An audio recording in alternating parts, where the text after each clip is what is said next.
Welcome back to my craft room, or really it's my chair by the non-fire, as it's very hot here. And what I'm doing is I'm working on my Roxy creation.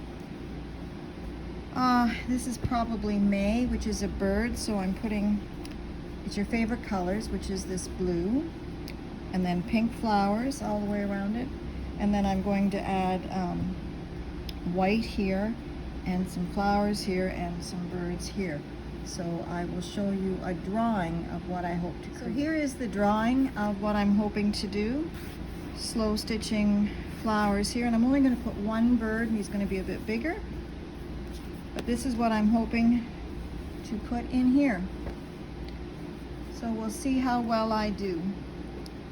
So today, which is August the 1st, I am continuing to work on these bullion rosebuds. So I come up from the bottom,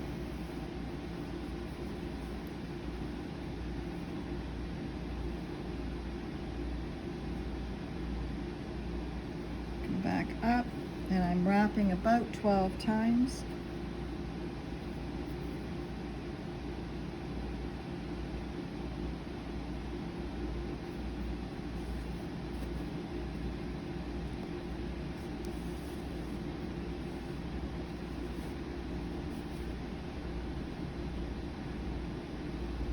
Laying the stitch where I want it to go, and then going back down. Picking another triangle. You're hearing the air conditioning in the background, and I'm sorry that it's creating a roar. I might have to do a voiceover on this one.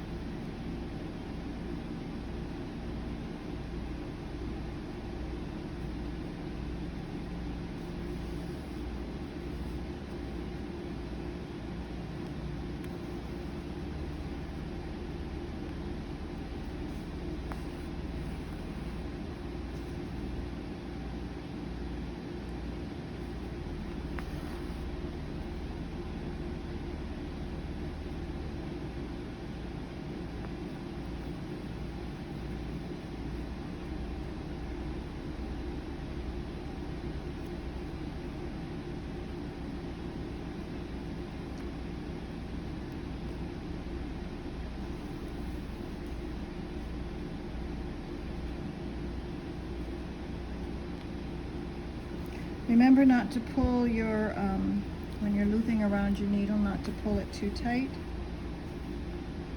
It will make it very hard to get through. So I've got this quite tight there. So I'm going to spread those two apart. I'm going to come up the center of that one.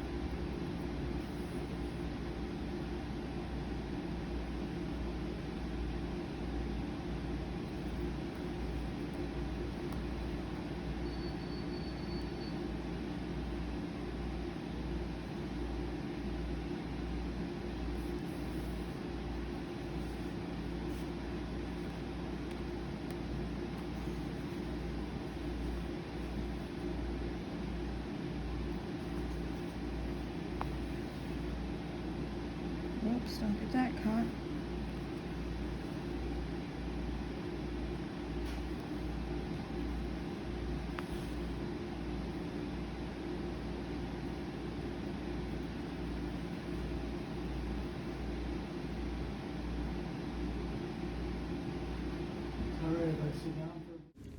So I have finished doing the rose buds, as you can see in this, where I'm stitching right now. And I've made stems on the rose buds using a daisy stitch on either side of the bud, and then adding a French knot. What I'm working on right now is laying down the white fabric that'll form the base for my bird.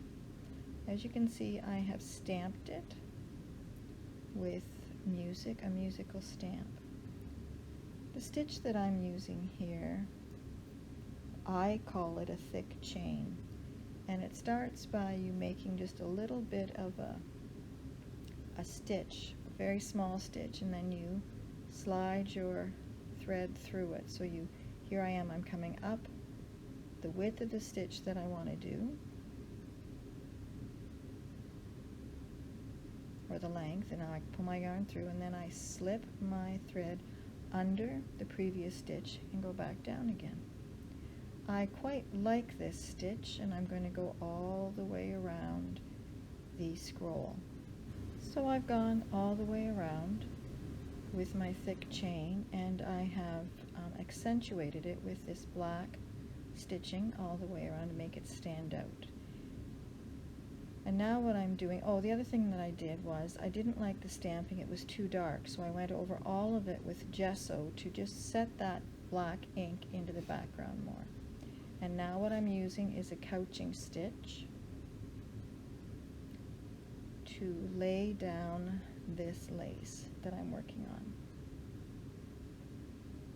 And that is simply making a quick little stitch over the edge of the lace to hold it in place.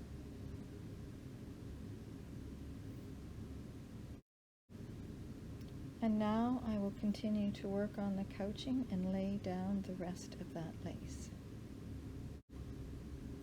So I've finished the couching, and I've added some bedazzling at the top, you can see there. And now what I've done is I have cut out some wings for my bird, and I am just randomly, or seed stitching them down, I guess we would call it. These are the blue wings, and this is upholstery fabric, and you'll see that it frays quite a bit. I finished doing the underlayer, the blue wing that goes under the brown, and now I'm using the tan, which in essence is the major part of the body, and I'm using tan yarn to seed stitch this on with. I don't show, but this continues to fray, and you'll see in the end where it actually looks quite nice. So I continue to do this and add the rest of the wings on top of it. So I finished the bird. The bird's head is made up of random stitches. There is a French knot for the eye and long stitches for the beak.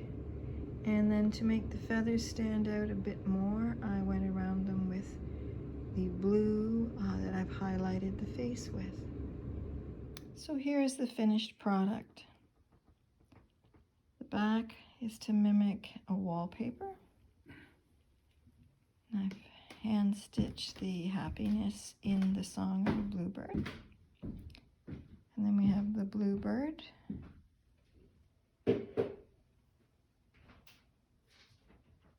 I hope you've all enjoyed this cross-stitching adventure together.